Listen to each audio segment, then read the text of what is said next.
They say love means supporting your partner's dreams, but what happens when those dreams become nightmares? Jake's charisma could convince anyone of anything.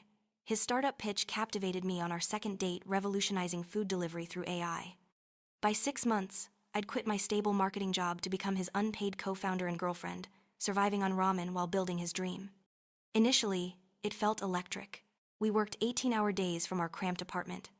Jake handled big picture while I managed everything else: website, marketing, customer service, finances. He said we were true partners, building something extraordinary together. But partnership became one-sided. Jake networked with investors while I kept operations running. He appeared on podcasts about his innovative startup, while I worked unnamed behind scenes. When people asked about his team, he'd mention hired developers but somehow forgot me completely. Financially, I was sinking. I'd used savings for living expenses and business operations while Jake bought expensive clothes for investor meetings.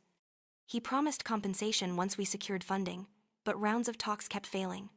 The breaking point came when I wasn't invited to a major VC pitch. Jake said, "Too many cooks spoil the broth," then posted photos crediting his amazing team without mentioning me. That night, describing his presentation, I realized he'd taken credit for my strategies, solutions, and innovations. Going through business documents, I discovered something chilling. In every legal filing, I was listed as consultant, not co-founder.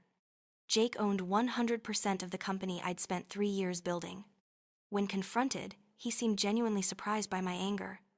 "The business was my idea. You've been helpful. But I have the vision," he said, promising to take care of me once successful. I moved out immediately. Jake was shocked, then manipulative, promising equity and recognition. But I finally saw truth. I was never his partner, just unpaid labor with benefits. Starting over at 32 with no savings was terrifying, but my temporary marketing job felt like fortune compared to working free. 6 months later, Jake's startup failed spectacularly. Without me handling operations, everything collapsed. Now I run my own consultancy, smaller but entirely mine.